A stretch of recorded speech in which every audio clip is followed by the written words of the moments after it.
ಪ್ರಭು ಯೇಸುವಿನಲ್ಲಿ ಅನುಗ್ರಹಿತರಾದ ಪ್ರಿಯರೇ, ಪುನಃ ಒಂದು ದಿನ ದೇವರ ಜೀವವಿರುವ ದೇವರ ವಾಕ್ಯವನ್ನು ಪ್ರಾರ್ಥನೆಯಿಂದ ಶ್ರದ್ಧೆಯಿಂದ ಆಲಿಸಲು, ವಾಕ್ಯದಲ್ಲಿ ನಮ್ಮೊಬ್ಬೊಬ್ಬರ ಜೀವನವನ್ನು ಸಮರ್ಪಿಸಲು ದೇವರು ನೀಡಿದ ಈ ಒಳ್ಳೆಯ ಸಮಯಕ್ಕಾಗಿ ಸ್ತುತಿ ಸ್ತೋತ್ರ ಮಹಿಮೆಯನ್ನು ಸಲ್ಲಿಸೋಣ.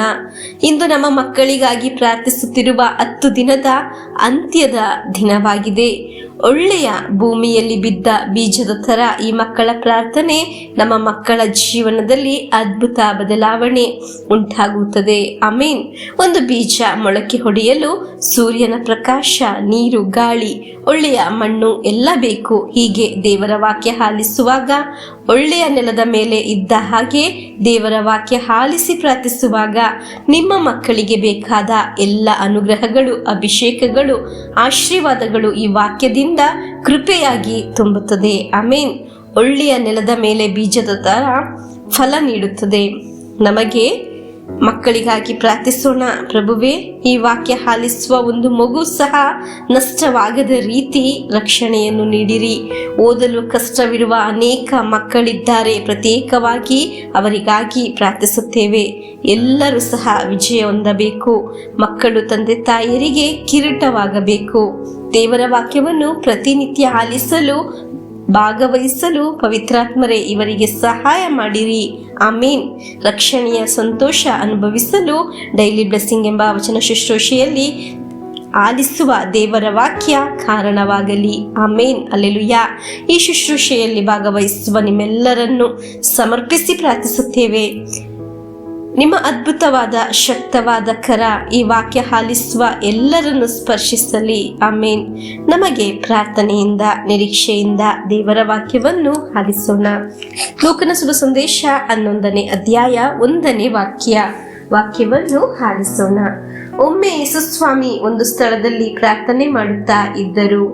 ಅವರ ಪ್ರಾರ್ಥನೆ ಮುಗಿದ ಮೇಲೆ ಶಿಷ್ಯರಲ್ಲಿ ಒಬ್ಬನು, ಪ್ರಭುವೇ, ಯೋವಾನನು ತನ್ನ ಶಿಷ್ಯರಿಗೆ ಪ್ರಾರ್ಥನೆ ಮಾಡುವುದನ್ನು ಕಲಿಸಿದ ಹಾಗೆ ನಮಗೂ ಕಲಿಸಿಕೊಡಿ ಎಂದನು. ಪ್ರಿಯರೇ, ಪ್ರಾರ್ಥನೆ ಮಾಡುವುದನ್ನು ಕಲಿಸಿಕೊಡಿ ಎಂದು ಕೇಳುವ ಒಂದು ಭಾಗವಾಗಿದೆ ನಾವು ಇಂದು ದೇವರ ವಾಕ್ಯದಲ್ಲಿ ಆಲಿಸಿದ್ದು.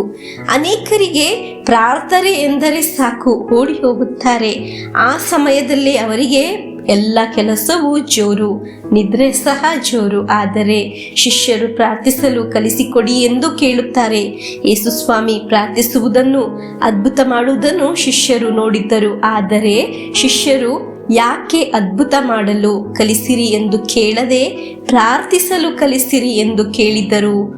ಅದಕ್ಕೆ ಒಂದು ಕಾರಣ, ಒಂದು ಸತ್ಯವಿದೆ. ಒಂದು ವ್ಯಕ್ತಿ ಸರಿಯಾಗಿ ವಿಶ್ವಾಸದಲ್ಲಿ ಪ್ರಾರ್ಥಿಸಲು ಆರಂಭಿಸಿದರೆ ಆ ವ್ಯಕ್ತಿಯೇ ಒಂದು ಅದ್ಭುತವಾಗಿ ಮಾರ್ಪಡುತ್ತಾನೆ. ಆಮೇನ್. ಆ ವ್ಯಕ್ತಿ ದೇವರ ಅನುಗ್ರಹದಲ್ಲಿ ಅನೇಕರ ಮುಂದೆ ನಿಲ್ಲಲು ಸಾಧ್ಯವಾಗುತ್ತದೆ. ದೇವರ ಸಹಾಯ ಅವನ ಜೀವನದಲ್ಲಿ ಪ್ರಾರಂಭವಾಗುತ್ತದೆ. ಅದಕ್ಕಾಗಿ ಶಿಷ್ಯರು ಪ್ರಾರ್ಥಿಸಲು ಕಲಿಸಿಕೊಡಿ ಎಂದು ಕೇಳಿದ್ದು. ಪ್ರಿಯರೇ, ನಮ್ಮ ಜೀವನದಲ್ಲಿ, ಕುಟುಂಬದಲ್ಲಿ, ವೈಯಕ್ತಿಕ ಜೀವನದಲ್ಲಿ ಪ್ರಾರ್ಥನೆಯ ಕೊರತೆ ಇರಬಹುದು. ಕೆಲವೊಮ್ಮೆ ನಮ್ಮ ಜೀವನದಲ್ಲಿರುವ ವ್ಯಕ್ತಿಗಳು ಪ್ರಾರ್ಥನೆಯಿಂದ ದೂರ ನಿಂತಿರಬಹುದು. ನಮಗೆ ಅದು ನೋವಿನ, ಸಂಕಟದ ವಿಷಯ ಆಗಿರಬಹುದು. ಪ್ರಾರ್ಥನೆ ಮಾಡಲು ಮನಸ್ಸು ಬರುವುದು ಒಂದು ದೇವರ ಅನುಗ್ರಹವಾಗಿದೆ. ಪ್ರಿಯರೇ, ನಾವು ಪ್ರಾರ್ಥಿಸಲು ಪ್ರಾರಂಭಿಸುವಾಗ ನಮ್ಮ ಜೀವನದಲ್ಲಿ ದೇವರ ಅನುಭವ ಉಂಟಾಗುತ್ತದೆ. ಆಮೇನ್. ಯೇಸುಸ್ವಾಮಿ ಪ್ರಾರ್ಥಿಸಿದ್ದನ್ನು ನೋಡಿದಾಗ ಶಿಷ್ಯರಿಗೆ ಪ್ರಾರ್ಥಿಸಲು ಆಸೆ ಉಂಟಾಯಿತು. ಪ್ರಿಯರೇ, ನೀವು ಪ್ರಾರ್ಥಿಸುವಾಗ, ವಾಕ್ಯವನ್ನು ಆಲಿಸುವಾಗ ಬೇರೆಯವರಿಗೂ ಪ್ರಾರ್ಥಿಸಲು ಪ್ರೇರಣೆಯಾಗಬೇಕು. ಶಿಷ್ಯರು ಅನೇಕರ ಮುಂದೆ ಅದ್ಭುತವಾಗಿ ಮಾರ್ಪಟ್ಟಿದ್ದು ಪ್ರಾರ್ಥನೆ ಅವರ ಜೀವನಕ್ಕೆ ಬಂದಾಗ. ಆಮೇನ್. ವಾಕ್ಯ ಆಲಿಸುವ ನಾವು ಒಂದು ಅದ್ಭುತವಾಗಿ ಮಾರ್ಪಡುತ್ತೇವೆ. ಬೇರೆಯವರ ಮುಂದೆ ಒಂದು ಅಭಿಮಾನವಾಗಿ ಮಾರ್ಪಡುತ್ತೇವೆ. ಯಾರ ಮುಂದೆಯೂ ಸಹ ತಲೆ ತಗ್ಗಿಸಬೇಕಾಗಿಲ್ಲ. ಹಲ್ಲೆಲೂಯಾ. ಆಮೇನ್. ಪ್ರಭುವೇ, ನಿಮ್ಮ ವಾಕ್ಯ ಆಲಿಸುವ ಒಂದೊಂದು ವ್ಯಕ್ತಿಗಳಿಗೆ ಪ್ರಾರ್ಥನೆಯ ಅನುಗ್ರಹವನ್ನು ನೀಡಿರಿ. ಸತ್ಯದಲ್ಲಿ, ಆತ್ಮದಲ್ಲಿ ಪ್ರಾರ್ಥಿಸಲು ಸಾಧ್ಯವಾಗಲಿ ಎಂದು ಪ್ರಾರ್ಥಿಸಿ ಪ್ರಭು ಯೇಸುವಿನ ಆಶೀರ್ವಾದವನ್ನು ನಮಗೆ ಸ್ವೀಕರಿಸೋಣ. ನಮ್ಮೇ ಪ್ರಭು ಯೇಸು ಕ್ರಿಸ್ತರ ವರಪ್ರಸಾದವು, ದೇವರ ಪ್ರೀತಿಯು, ಪವಿತ್ರಾತ್ಮರ ಅನ್ಯೋನ್ಯತೆಯು ನಿಮ್ಮೊಡನ ಇರಲಿ.